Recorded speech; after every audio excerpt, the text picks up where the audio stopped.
And welcome back to another podcast with Mr. Hagan. And on this podcast, we're going to move on to talking about the second type of price control, which is a price floor. A price floor, remember, is a minimum price allowed by law. And price floors, in order to have any effect, are going to have to be above the equilibrium price. So here we have the supply of some good, demand for some good, and there'd be some equilibrium price and equilibrium quantity. And now the government comes along and says it's going to create a price floor, minimum price allowed by law. So that means that there's now a solid line here, price floor. That means it's the law, cannot violate that. And so if the price floor, if the new price of the good is all the way up here, producers now, based on their supply curve, are going to produce more of the good. And so we're going to get an increase in the quantity supplied. And on the demand side, at that higher price, consumers aren't going to want to buy as much of the good. So you go to the demand curve and come down. Consumers are going to want to buy QD units of the good. So they're going to reduce the amount that they buy. And that means that the quantity supplied is now going to be greater than the quantity demanded. And that's going to create now a surplus in the market. So we're going to have all these extra units of the good between quantity supplied and down here quantity demanded. We're going to have all these units of the good that nobody's buying. They're just sitting on the shelf and nobody's willing to buy them at those high prices. Now, normally what would happen is, if you had a surplus, is producers would start bidding down the price. They'd start bidding down the price in order to try to sell those excess units of the good. But what? They're not allowed to bid down the price because there's a price floor, so they cannot bid down the price. The price is banging against here, but you can't go below it. Okay? You can't go below it. So that means that the surplus is going to continue to exist. So whenever you get a price floor, whenever the government institutes a price floor, there's going to be a surplus of the good. There's going to be a lot of extra units of the good that nobody's going to buy. Okay, they're just sitting there on the shelf, so there's going to be surpluses. Now, we want to go look at what happens to consumer and producer surplus as a result. So here, I should have this labeled up a little better. Here's my upward sloping supply curve, downward sloping demand curve, quantity of some good, price of some good. There's an equilibrium price and an equilibrium quantity, just like we always have. And now the government comes along and it says it's going to create a price floor, and there's our price floor.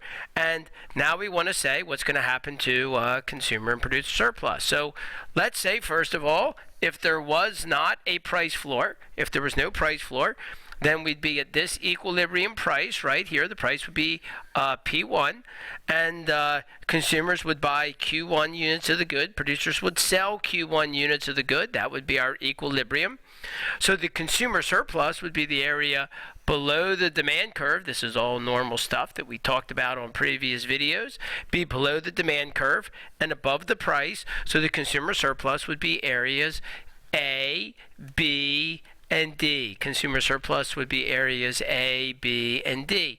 How about producer surplus? The producer surplus, that would be the area above the supply curve, below the price, and up to the number of units that trade, which is Q1, because we're here at equilibrium. So the producer surplus would be areas C and E. The producer surplus would be areas C and E.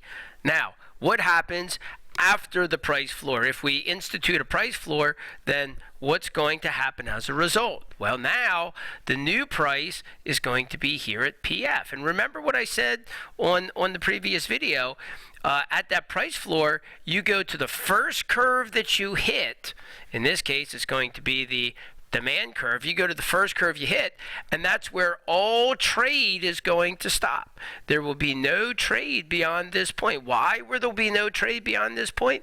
There'll be no trade beyond that point because the consumer will not buy more of that. So let's mark that down here, and I'm sorry I should have done that. So this would be the quantity demanded, and the consumer will not buy any more of that. At the price floor, the producer, meanwhile, is producing QS, units of the good. That would be the quantity supplied. And so, of course, here's our surplus. This is the surplus that's going to exist. But what's really relevant for us right now is that the consumer will not buy any more than QD units of the good.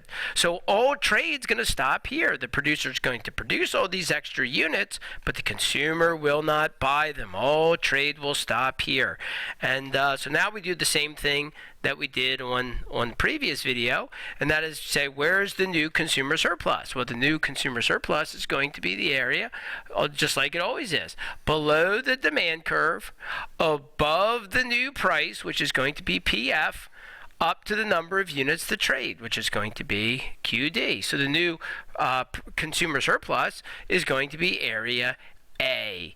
Okay? What about the producer surplus? Well, the producer surplus is now going to be the area above the supply curve. It's going to be the area above the supply curve, below the price, which is PF, and up to the number of units to trade, which is QD. No trade will go beyond there. And so the producer surplus is now going to be areas B and C. The producer surplus is now going to be areas B and C. What was the change in the surplus? Well, the consumer used to get A, B, and D. Now he's only going to get area A, so he lost B and he lost D. He lost both of those.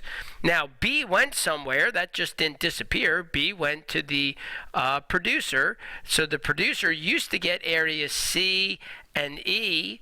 Now he's going to get C and B. So he gained area B. He picked that up from the consumer in the form of a higher price of the good, but he lost area E. He lost area E. And now we're back talking about these two areas again, D and E. Because these two areas, just like we said on previous video, these two areas, D and E, they just disappear. That is our dead, remember we called it this on the previous video, that is called our dead weight loss, or DWL. That is our dead weight loss.